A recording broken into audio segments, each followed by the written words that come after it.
Hello, everybody. How's it going? Joining us tonight is our rock star producer / engineer, Howie Darkstar. What's up, Howie? What's up? Superstar DJ from Swing in Temecula, California, Pastor J. Brannan. Good morning and afternoon, evening, everyone. Is in the house. Thank you. How's everybody doing? I'm doing good.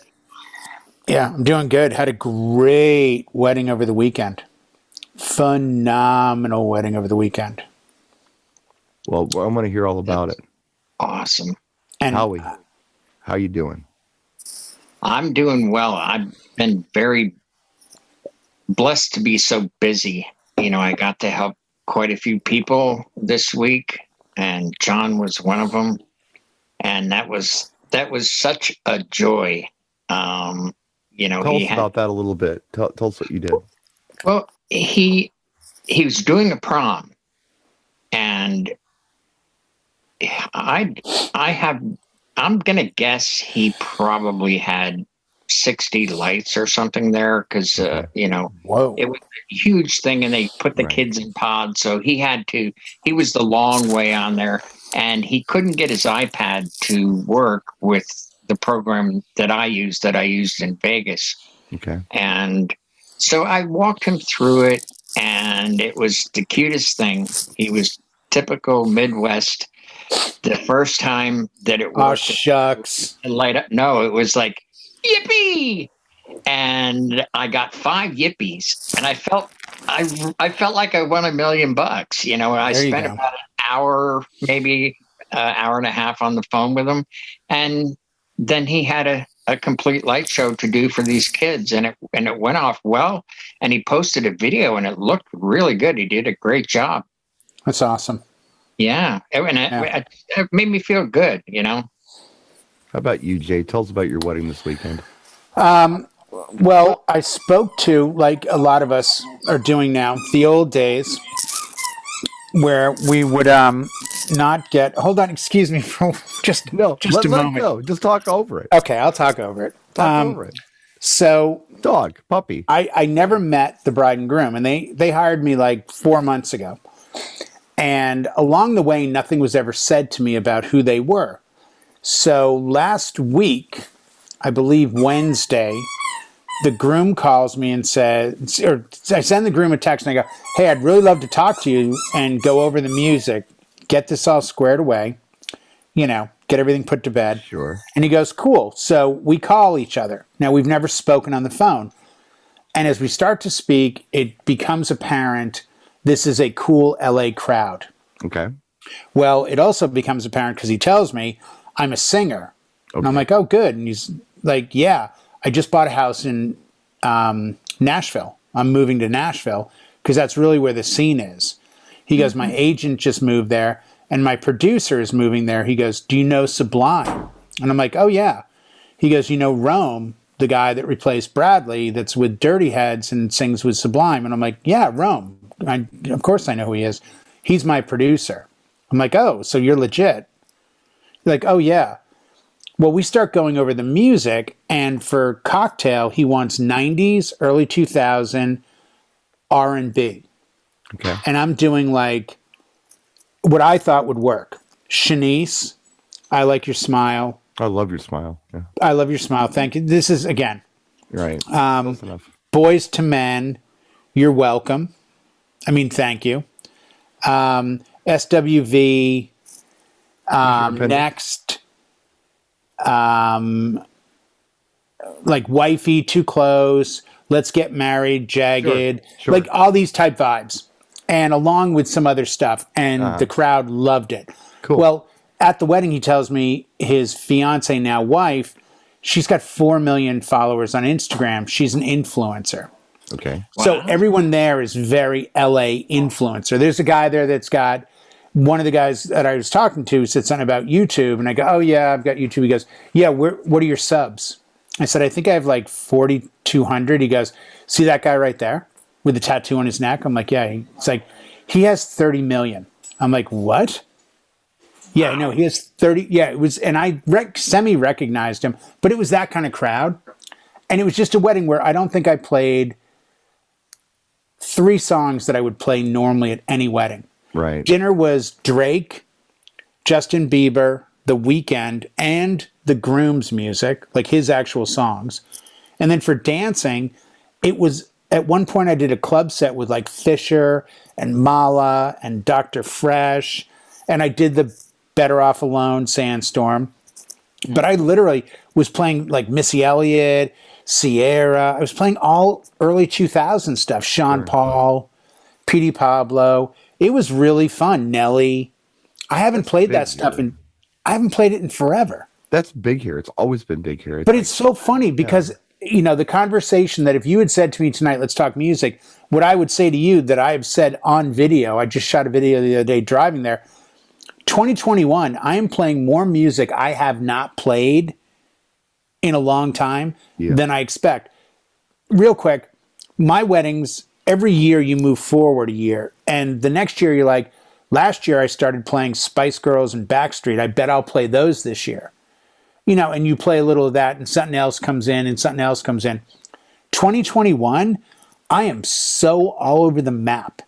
This weekend, I talked to my clients last night.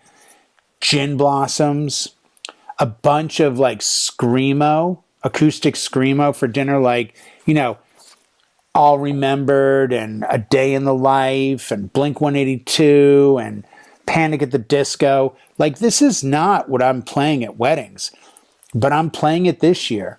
So I'm curious now, you've had a couple events, Brian.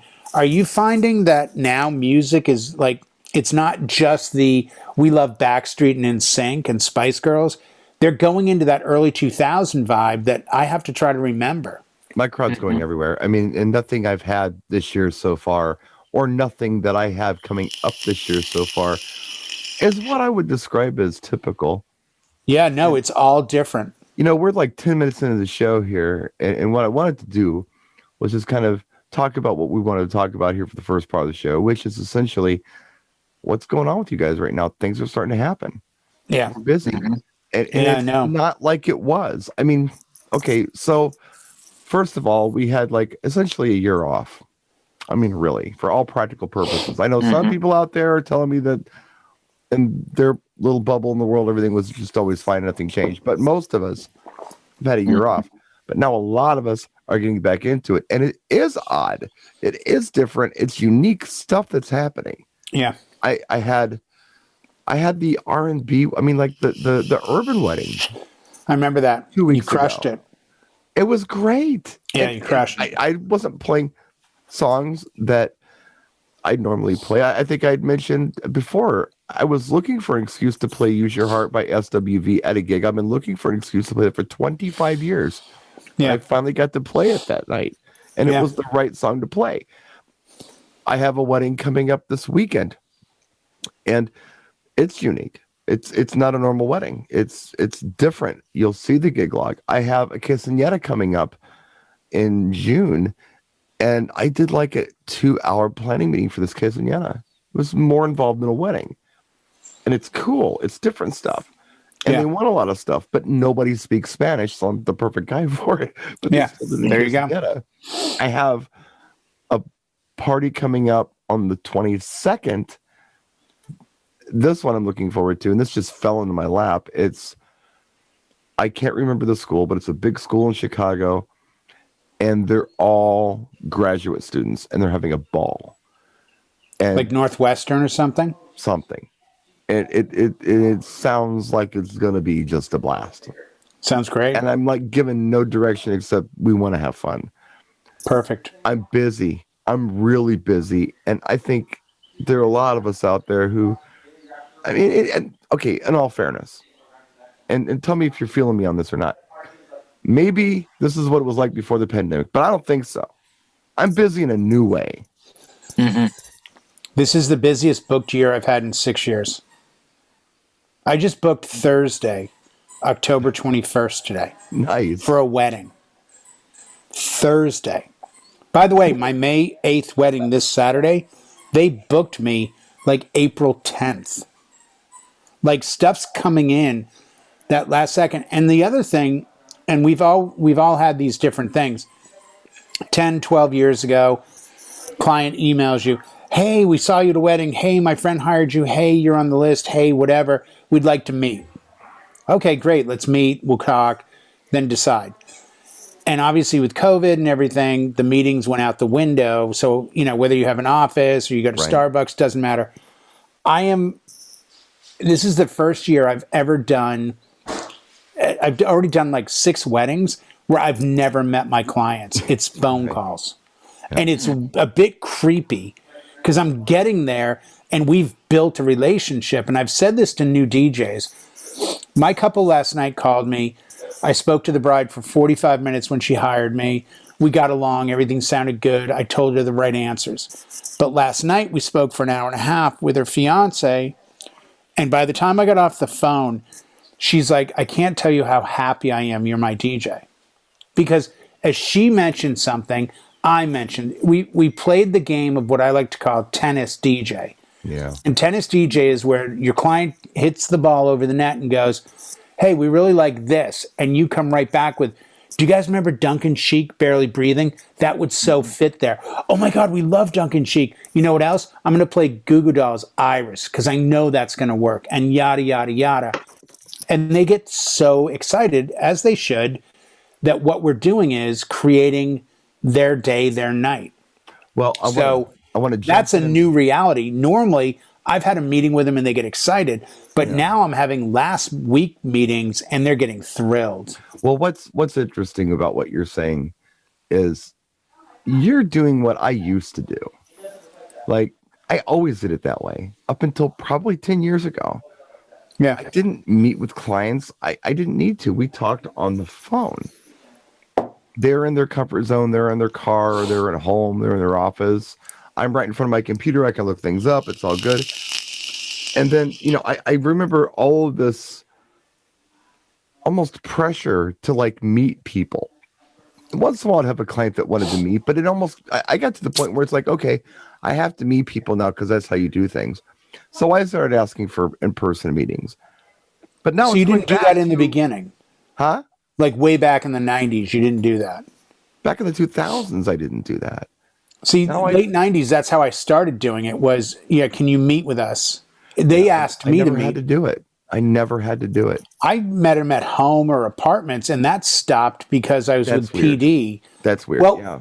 And my boss said, I have to leave this meeting. Right. She goes, oh, okay. I said, yeah, I've got a meeting with a bride. She goes, oh, where are you meeting her? I said, at her apartment. She's getting married next week. I've already met with her and her fiance, but I'm meeting her last minute. She goes, at her apartment? Yeah. And I go, oh, I never thought of that. She goes, right.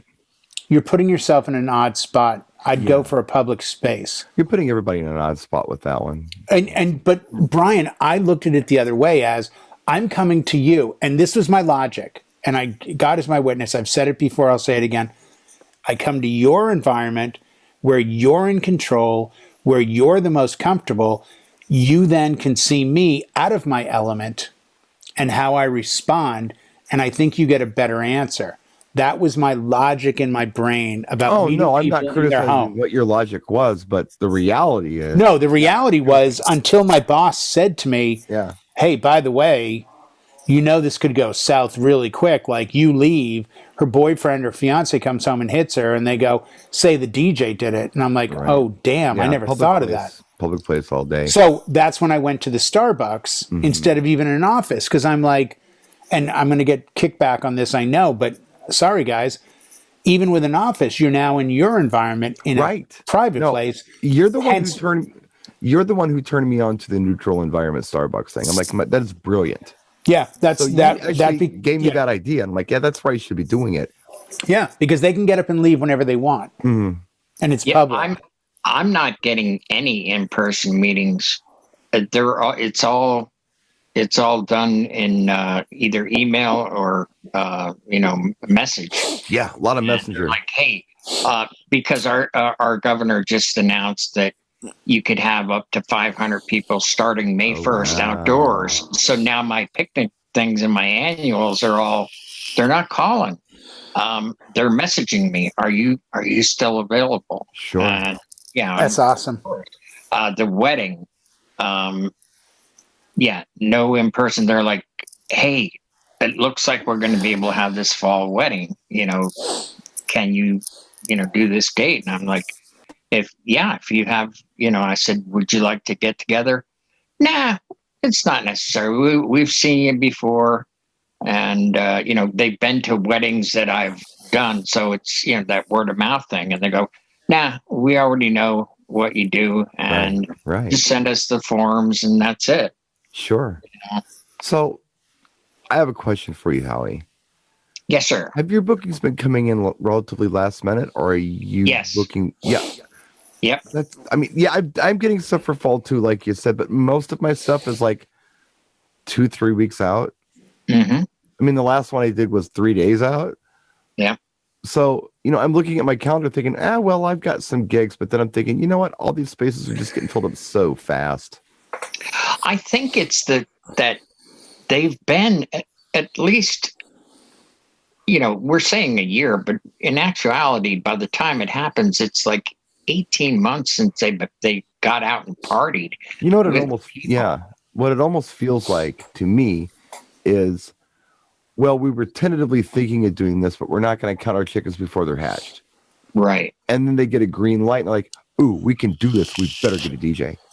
Exactly. Like it's well, and the other thing I've noticed this year, they're more intense and they're more understanding of what they're doing.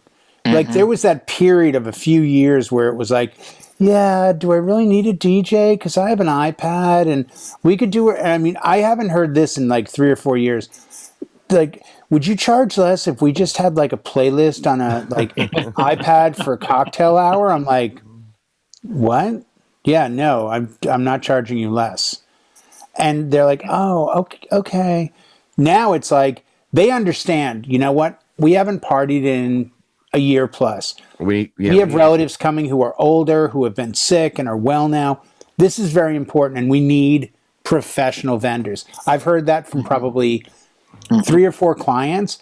And what's funnier to me is I've heard it from 3 or 4 venues about we really need professional. By the way, I had the great wedding on Sunday. I didn't mention Saturday I had an event that was a wedding 2020. She hired me and a month later said, we're kicking the date to 2021. Mm-hmm. About a month later, because I'm friends with her on Facebook, they went to Vegas and got married. And then apparently, about a month later, she announced she was pregnant. So my wedding on May 1st was actually a baby shower. And it went really well. I've never done a baby shower. And if you get a baby shower, that is so cool. Me. I've got some great games you can do, like drinking beer out of a baby bottle, like count the number of pacifiers in a jar. We did all these baby songs, like each table had a piece of paper and you had to write down the title and the artist, and whoever won got to go to the buffet first. And I played like 20 seconds of 10 baby songs. It was great. I had an amazing time. They couldn't have been nicer and everyone was great. But even they were like, people came up like, wow, this is so amazing. Like, and they're all outside drinking beer. It was at a golf club. And I'm inside playing like music, like I'm at a wedding. Mm-hmm. But they understood now that they're married and everything, how important it is to have professional vendors. The room looked like $1 million. It really looked great. And this was an 11-3 in Yucaipa at the Yucaipa Valley Golf Club baby shower. But they understood if you're going to have a party now, it's important to respect that we haven't had the freedom we used to have and don't take it for granted. Maybe the theme for 2021 should be weird, but in a good way. Yeah. That's a good way to put it. It's busy. It's random, very random. Yeah. But you know what? We're very important this year. Like the cakes and the flowers. I haven't seen a new breed of roses. I haven't seen an upside down cake I've never seen before. Well, I've seen donuts. I've seen all that stuff. But the DJs this year, ladies and gentlemen, if you're a professional DJ, don't say ladies and gentlemen. Trust me. No, not you, but other DJs. If you're a professional DJ, don't say. No. I'm saying it only in the context of the show. No, I understand. Otherwise, I would say, well, because that's my bad habit. And to be honest, yeah. And to be honest, yeah, Be honest, Jay. yeah, Well, I gave it to be you. honest, Jay. I gave it to you. Yeah. Unlike normally where I'm lying. No, this is really a year where we are so important because they understand how important we are now. I'm wondering. Yeah. I'm wondering, and I remember reading an article one time. This goes back, and Jay, you were probably like in this. You probably knew what was going on. All of a sudden, Starbucks had this big expansion, and then they pruned way back. They closed a whole bunch of stores, underperforming stores. Yes. This was like 10 years ago or more. Even more. I was with them. I started in 06, left in 12. 2008, something like that. Yeah, it was. That's exactly when it was. And I remember reading the article, and I remember seeing the phrase that the president of Starbucks, whatever, says, Howard Schultz. We're not in trouble. This is healthy pruning. I thought, that is an interesting phrase and an interesting way to put it. It's like, look, we're just getting rid of the underperforming stores. It's healthy pruning. Yeah. I'm wondering, and I don't know. I want your thoughts on this, Howie and Jay. Did we do some healthy pruning with DJs in 2020? Oh, yeah. Yeah. The way that I can tell is by the amount of gear that is on Facebook Marketplace and in my area, and even social media, where it's like, hey, I'm going out of business. They're listing in all the different DJ sites. Yeah. Yeah. Oh, it's interesting because if I think back to around 2008, 2009, there was the recession, and our business was recession proof. Right. I flourished in those years. I bought a house in 2008. Mm-hmm. I didn't lose a house. I bought one. Yeah. So we did so well, but here we are where we can't leave and nobody can gather. So we're totally screwed in the events business.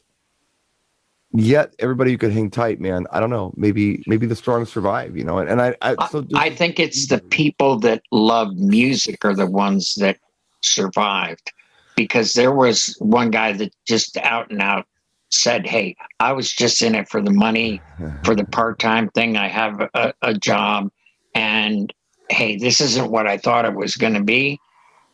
The true music lovers that love the craft. You know why I do it? Yeah. I do it because I don't do anything better than this. Yeah. And it's not that I'm the best DJ. I've said this before. It's that out of my skill set of things that I do this best. Now, Jay, on the other hand, he's been like a pharmacist, a rocket scientist, a firefighter, a superhero, but now he's a DJ. I mean, he's done all these things. How he's been a Fed, you know, we know that. He is a mad scientist, electrician, a punk rock icon, but he's also a DJ. Me, I've been none of those other things. Well, I just do this. So I can't do anything. I was like, I have no choice. I gotta stay here. I made a post a while back, and I'll find it somewhere to send it to you if I need to. And they weren't talking about DJs. They were talking about guitar players and musicians. But I posted it as a DJ aspect, and it simply said, as a guitar player, I can't retire because I can't stop being who I am. Yeah. Right. And I saw that, and it hit my heart. And I said, as a DJ, I can't ever retire because I can't ever stop being who I am. Right. And to me, the definition of being a DJ is someone that has such love and passion for music that they're able to share it with groups of strangers at different events and make those events more important. My couple for this Saturday made a comment on the phone last night about the importance. And I said, well, guys, I have to tell you, I'm certainly with you, because if your cake doesn't show up, you've got a wedding. And if the flowers all die on the table, you've got a wedding. And as long as you get married with somebody that's licensed, you got a ceremony. If the beer And if the food's not there, you got a pizza, you got a wedding. But if I don't show up, you just got a gathering. And they were like, no, you have no idea how much we agree with you. And I'm like, I'm not saying it to give myself more value or importance. I'm saying it because I can't spend 1 second of one day in my life where music isn't important. I had to, as you guys know, not to bring it down or up, actually more up, I had to bring my incredibly beautiful wife to the hospital early this morning because she had some surgery. And there was a point where I had to leave because of, still rules. I couldn't stay in the whole area or surgery or whatever. And I went for a quick drive, got a coffee. But along the way, was on my phone in her car on Apple CarPlay, going to YouTube and picking songs that made me feel good about where I was in the world today and where I was in the moment. And ended up driving down to the beach because where she had surgery was probably 4 miles from the beach. And I drove down towards the beach, and then the songs changed. And I had to pick up other tracks, and I had to look at the water, and I had to, I put on Toad the Wet Sprocket, and I played, Walk on the Water or Walk on the Ocean. And I'm down staring at the ocean. And I hear this guy talking about walking on the ocean, and I'm like, this is why life is so beautiful, because somewhere at every moment in your life, there's a song. I drove her down to San Diego this morning at 5:30 in the morning. And you know what song in my head was playing in the darkness as the fog was rolling up the freeway? The Smiths. Last night, somebody said, I love you. And it's like, there's always something. There's always music. Yeah. Can I answer that? Jay, you hit on something that really touched my heart. Maybe not a lot of you know, but my Lori was in an accident, and she broke her wrist, knee.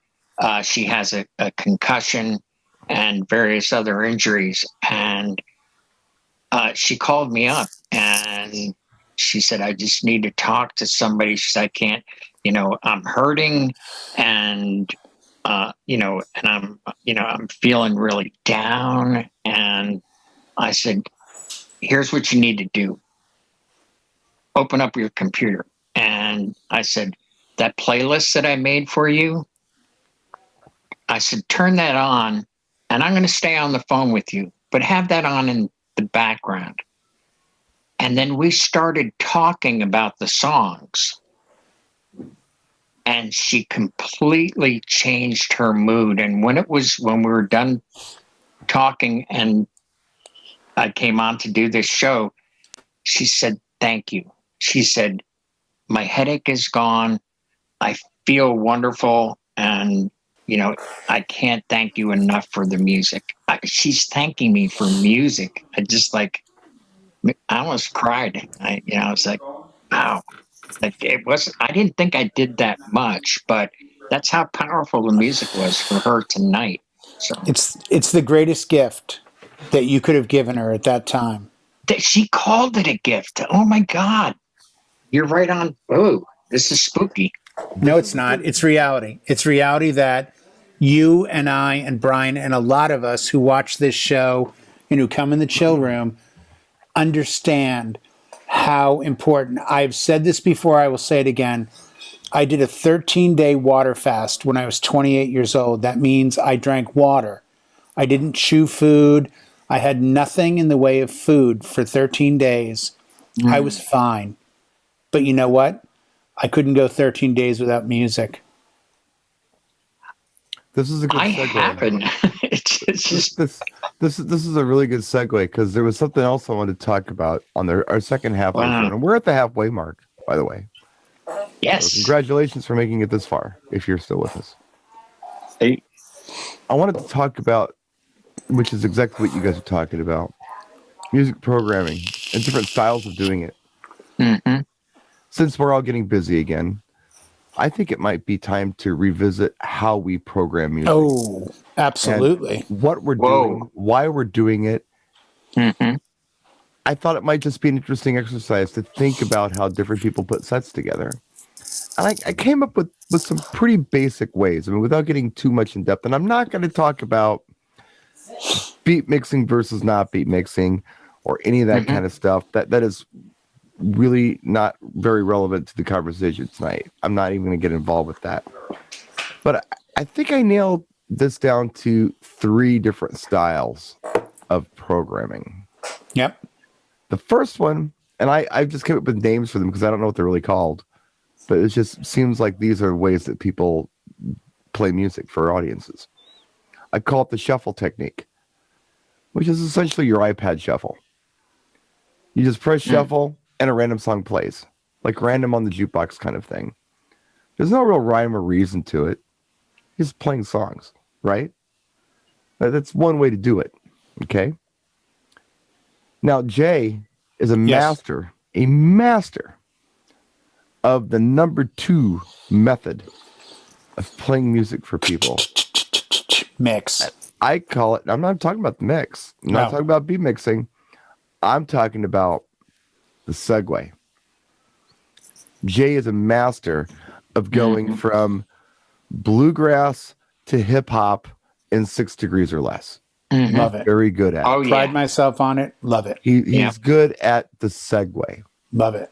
In fact, Jay is so good at the segue that I suspect that sometimes he struggles with the 3rd method, which is staying in the pocket. What I'm talking about is... What I'm talking about is... Jay was talking about a dinner set earlier, and he was mentioning R&B, and he was doing 80 or 90s, early 2000s R&B stuff, SWV, and I don't know what all you mentioned, but you had several. Did a bunch of 90s. They wanted mid to late 90s, early 2000, right? R&B. Yeah. And I didn't mention every track I played. I mean, I played for a little over an hour and 10 minutes. You gave me a good idea. You Sierra, I think you mentioned. Right. Yeah. I mean, I had the right tracks. Yeah. But as I do always in Serato DJ Pro, I line everything up BPM, just so I have a sense of where I start and where I end. And that way I don't mess up with did I already play this or... Well, that's your artistry. I mean, how you present these tracks is very much your artistry. And I would... do you whatever you do. I like to do a variety of transitions from song to song. Sometimes it's a fade in, fade out. Sometimes a beat mix. Sometimes I'm like mixing out of the B section into the intro of another song. I use so many different styles when I mix. I did that the other night a lot because a lot of the tracks had those breaks that I'm not used to. Because I forgot. Radio edits have them. And that's wait a second, where's this quiet part come up in Let's Get Married? And, I can go into Too Close next, and I can do this. And yeah, they caught me off guard a lot. I was whoa. Don't you feel that, because we've talked about this before, you think about the vibe you were going for. And let's call it a vibe. Let's talk like millennials. It's a vibe, okay? That you were going for on this set. Yes. How easy would it have been to veer off of this? Because you know what? The SWV song kind of goes with the Beyonce song, which kind of goes with the Lady Gaga song. And all of a sudden you're... Yeah. And that is easy to do. You're not in the pocket anymore. Right. And I understand what you're saying, and I know where I tend to get... because I'm very in the moment. It's very easy for us to say these names... But when I'm standing at the gig behind the controller and I'm looking at a playlist in a crate and my brain suddenly goes, you forgot. And I start typing and I go, oh, this'll go. Oh, let's add this. Right. I think the biggest thing that's changed for me this year, especially, I'm telling clients, before it was, hey, for cocktail, I'll play some cool vibe music that works for the crowd. Maybe some reggae. It's a hot day. I'll take care of it. Okay, cool. For dinner, what are you guys thinking? I don't know. Just some background. Okay, cool. I got you. So for dancing, whereas now I'm saying, hey, for cocktail, what do you guys think about classic rock or yacht rock or just reggae? Or I had a wedding last year where I played, this was just cocktail. Wes Montgomery, Ella Fitzgerald, Louis Armstrong, Thelonious Monk, Miles Davis, and John Coltrane. Those were the only artists I played for cocktail. Dinner, literally, end cocktail, introduce the bride and groom. Dinner, Queen, Aerosmith, a mellow Queensryche track, and then went back into like just classic rock. Then for dance, it was just dance music. And that was the one where the last song of the night, the first time I ever did this, was Queen, Don't Stop Me Now. Yeah. And it went so ballistic, I've done it 3 more times. Using Queen, Don't Stop Me Now as the very last song of the night, because it is one of the greatest ramp-up songs. If you know it, you're not familiar with it, listen to it. But I'm telling people now, let's do a set for each period. Yeah. I think that's dinner, cocktail. Let's pick something. Yacht rock, classic rock, Prince. Mm-hmm. Like pick one artist. Like, do you love Prince? Yeah, I can do an hour of Prince. Let's only or and this one will help you. Trust me. Here's my idea that you give to your brides and grooms to show how good you are as a DJ. Say to your brides and grooms on the invitation early in the process, ask the couples you've invited for their first dance song. Then, for dinner music, only play the first dance songs of the guests in attendance. Mm-hmm. Bang. Let me ask you this, Howie. If we're looking at those 3 different methods, where we've got the shuffle, we've got the segue, and we've got our transitional, or we've got the in the pocket, which method do you think you are best at? I can't stay in the pocket, so I'm kind of in the middle. Sometimes I just want to throw something that'll make people go, whoa, I didn't see that coming, kind of, right, vibe. I love that. I just, I do too. I was thinking about this. When I came up with these 3 ways, I'm thinking to myself, I think mobile DJs are really good at shuffle and transitional. Mm-hmm. Now, shuffle may sound lazy to some of you. You may hear this and say, none of it's beat mix, there's no rhyme, there's no reason to it. Look, every song you play, okay, there's a reason you played it. Mm-hmm. There's a reason you put the song on. If you're worth your weight in, I don't know, stuff you find in a garbage bag in an alley somewhere, you do this. Sometimes, like you said, Howie, it's great to have those jarring things. You didn't expect it. I was playing country, then all of a sudden it jumped into a hip-hop song. I wasn't expecting that. I'm paying attention now. I'm turning around saying, wow, that changed. Opposed to, it's fine to do this, but opposed to having something that just sounds the same all night long. And it's such a gradual transition in BPMs and tempos that you don't notice it. It's trancey. They call it trance for a reason, right? Mm-hmm.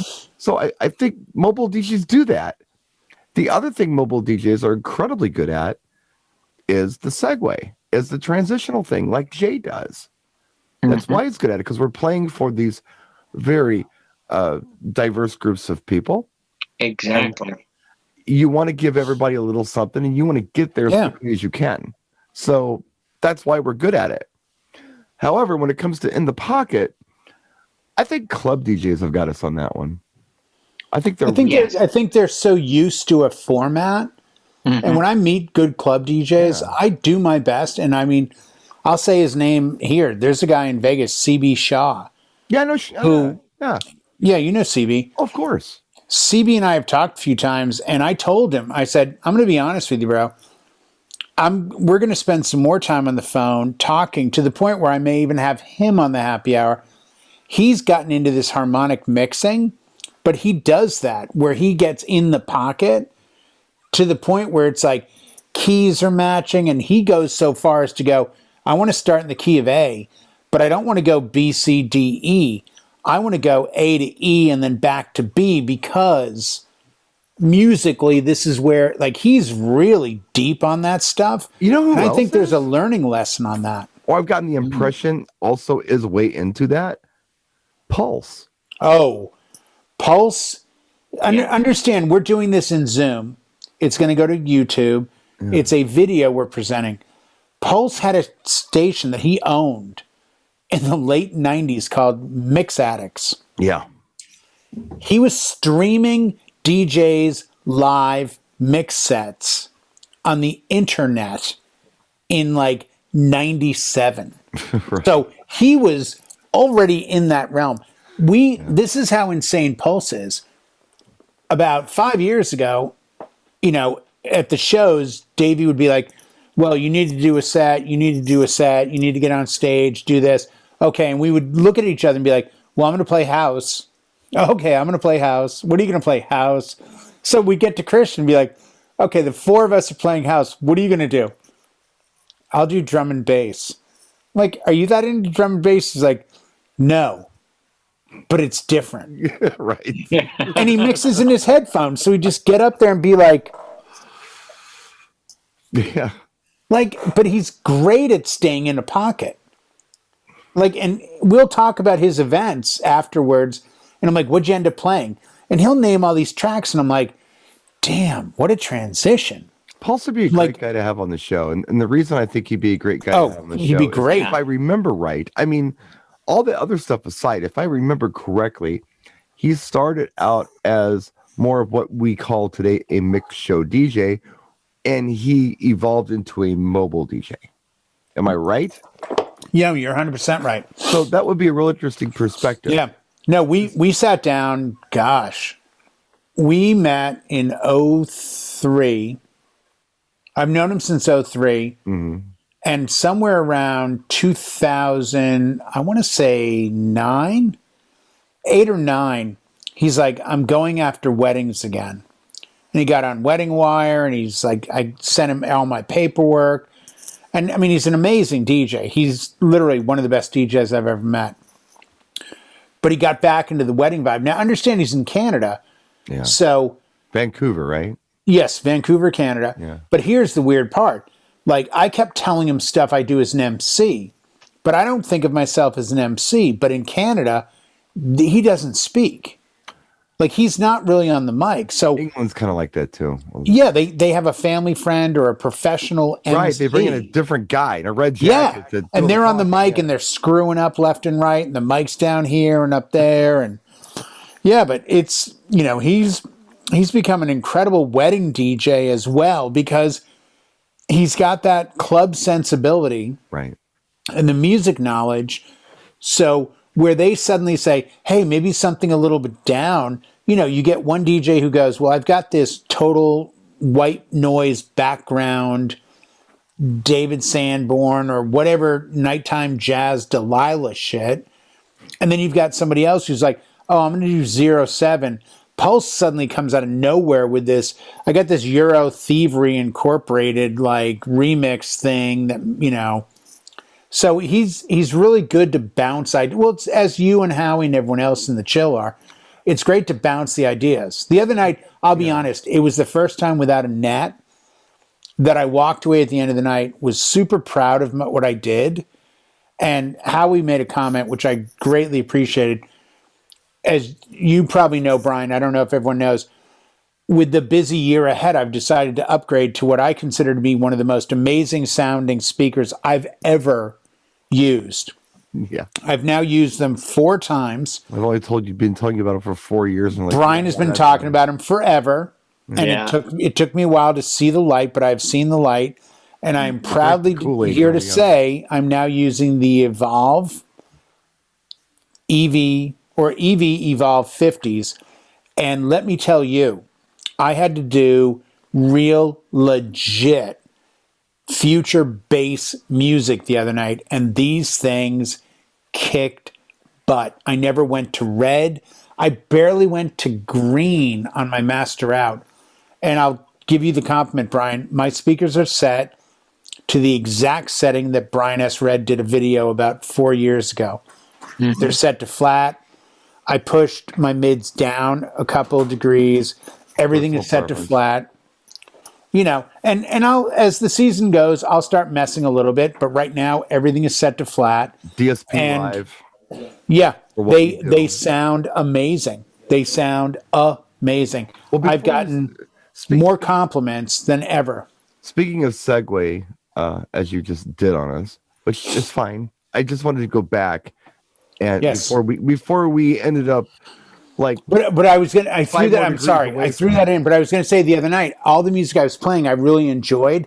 But with every song I played, and I don't know if you guys have ever done this, I started getting anxious. Like, oh man, you know, I love your smile. This is a great song. I love this. But I immediately, like 30 seconds in, I'm like, damn, I can't really mix the next song. Like, what am I going to play next? Like, how do I throw it in? Right. That's what ended up happening. And and you know what's interesting about throwing a song in, before I go back to what I was going to comment on what you were talking about 10 minutes ago? What's interesting about throwing it in is that to someone who feels like they need to beat mix everything, and if you do, that's fine. Do it. I do. But what's so cool about it, and I hope you saw it, when you stop beat mixing, that's when something changes, and when something changes, people look and see what's going on. Hey, yeah, you're right. You get their attention. Mm-hmm. Otherwise, they may just ignore you as they've been ignoring you. No. But 100%. Side note: do you ever feel out of place with what you're playing? Before I answer that question, I just got to get this off my chest because I've been trying to say it for 5 minutes. Okay. Your mission for next week is to get Christian, aka Pulse, on the show. I'll get him in. Yeah, he'll be on.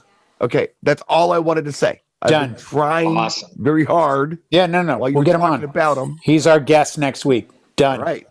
Well, then I would like to say something about music. And you remember we did, it must be 6 or 7 months ago, we did that show on uplifting music. Mm-hmm. And I was going to say, when you said to Lori, I'm like, he's got the perfect crate. That's exactly.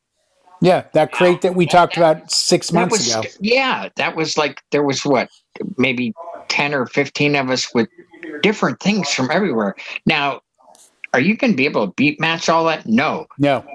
But you don't need to. You don't need to. The people are going to love it. And I'm looking forward to using that at my first community event. Yeah. People are going to want to be uplifted. They want to party. And it's like, I don't think they're going to give a crap if I make a left turn real quick and they're going to go, I haven't heard this song.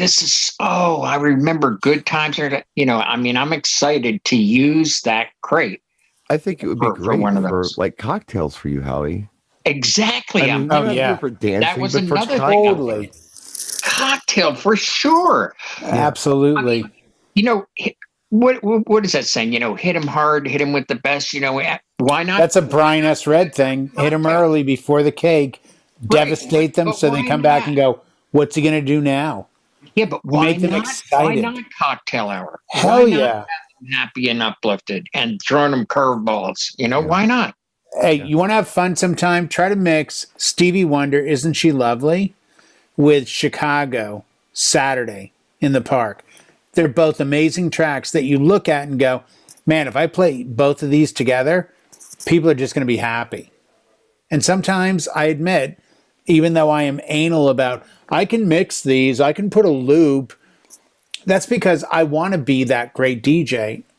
But the reality is, I said to Dave Ade, the Grammy Award winning for his remix of Uptown Funk, has more #1 Billboard dance chart mixes than any other DJ in the world. And I said to him 1 week ago on the phone, because he's going to be on the happy hour June 3rd, let me ask you, Dave, if I could make you either the perfect programmer or the perfect mixer, which, and before I could finish the sentence of which, he goes, program. Oh, yeah. And I said, yeah, me too. He goes, dude, if you can program, you never need to mix. Thank you. He goes, if you're that, he goes, and I'll bring you up to LA sometime. We'll go to 4 clubs and I'll show you 4 DJs who are getting probably 10 grand a night, who are killing it, packing the floor, and at the end of the night, you're going to walk out and then go, they didn't mix one song into the next. Because their programming is flawless. That's Go ahead, I'm sorry. Let's call it the Mancuso effect. I mean, that's essentially what we're talking about here. And this is the beauty, and this is why, talking to Howie earlier and complimenting him and saying how much of a goat he is because of Max's Kansas City. Like an old goat? Or, greatest of all time. Yes. Goat. No. We're going greatest of all time. But this is that thing that you and I have had some of the best conversations at 1 a.m, 3 p.m, 11 at night, on a Tuesday, on a Saturday, whatever. I just want one night. And if you're a screenwriter and you want to do a movie, Gerald Webb, if you're watching, who's a DJ / actor, I would love to see a movie that genuinely encapsulates what it was like to be able to go from Paradise Garage to the Loft.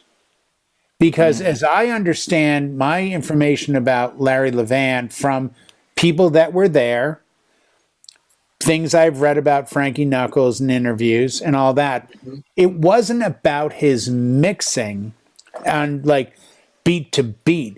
It was his programming as well, but it was a little bit more directional. Whereas Mancuso was, hey, you guys may not know this song, check it out.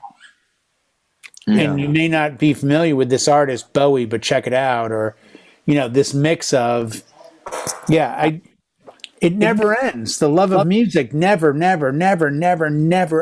The excitement. You'll have to forgive me. I'm still laughing at the old goat little thing I just did there with Howie.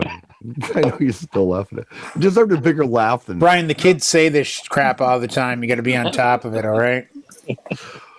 Talking about vibes, kids. Talking about vibes. This is a good show. You guys have fun? This was a good show. Yeah. It was totally off the cuff, but we had fun. And I hope you guys had fun, and I hope we're not fired next week. Hope John keeps us on. Yep. Well, he has to, because we have Pulse coming in next week. Right. That's right. Yeah. Well, yeah. Do you guys want to go down that road? You want to? Yeah, I'll tell you. I'll start making phone calls, dude. We'll get guests. Make it happen. Because you know who I would love to have on and have this the guy in the fourth box tonight to have this conversation. My boy Chris. Do you know what I think would be fun? And I'm going to say live. I think it would be fun. Let's try this. Don't even ask John if he wants us to do this. Just do it. Let's just do it. It's our show. Let's do it for exactly. Let's do it for a month and see what happens. Check this out. I'm staying at the Ritz-Carlton right now. This is just a green screen. It looks like my office. I'm actually at the Ritz-Carlton. I'm sending a bill. So listen, Horseshack. Hold on a second.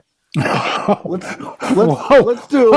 Listen. Wow, Mr. Carter. Listen. Damn kids. We'll start the show like an hour. Holy shit. We'll do a half hour, and then at the half hour mark, we bring in the guest. Done. And we're gonna bring in heavy hitters. I'll talk to Chris. He already wants to do it. Oh, Chris will anywhere you want to be. Monday.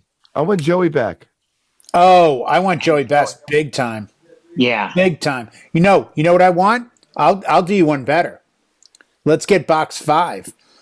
I want to do a show where we have Chris Cox and Joey Best. Because let me tell you, Chris Cox will talk to Joey Best, and the three of us can just S the F up.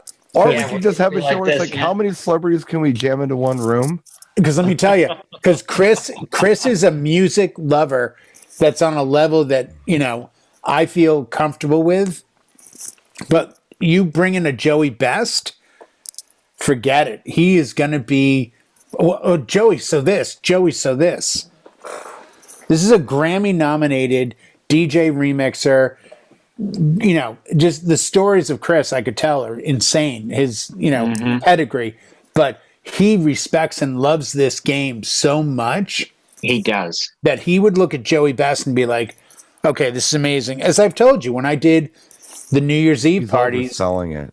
This is more fun if you just in Hillcrest, the gay area of San Diego, over-deliver. And I would have guests come up to me, 700-800 guys in the room, and they'd come up and be like, I haven't heard songs like this since back in the days of 54 or The Loft or Garage. And I'm like, I wanted so bad to hit stop and be like, can we talk for a second? Like, what was it like? And these guys just had a look in their eyes like, you know what? Everything I've heard about it is true. You can see in their eyes the passion for it. Oh, yeah. Yeah. And you can see in their eyes what it must have been like. And nobody cares now. The young gen doesn't care. Like, I saw the Ramones CBGBs. If you came up to me and said, hey, I saw the Ramones CBGBs, I'd spend 20 minutes, half an hour talking to you. Well, really? What was it like? And you know what? It probably wasn't what I think it was, but the romance of music, the love and, you know, that sense of at the end of the rainbow is the concert. You know, you start in the morning, you get up, you get your this, you get your that, you get to the show early, you party in the parking lot, you get in the venue, you're surrounded by people, and all of a sudden it hits you. And you're just like, this will never happen again. Look at the Grateful Dead. How many bootlegs they have, and they're all based on a date and a day and a time. Because it never happens the same way twice. Mm-hmm. Just like this show. I was just going to say that. Just like this show. Just like this show. Where next week we have Jay promising he's going to bring Paulson. I guarantee Christian's on here. Let's see if we can. Alrighty. I haven't seen Christian in over a year. I'm confident. So I'm looking forward to it. I'm sending texts as we speak. So that's it, guys. Thank you so much for joining us. Thank you, Jay. Thank you, sir. You, Howie. Thank you all for watching. We appreciate you. We'll see you next time. Thanks for watching.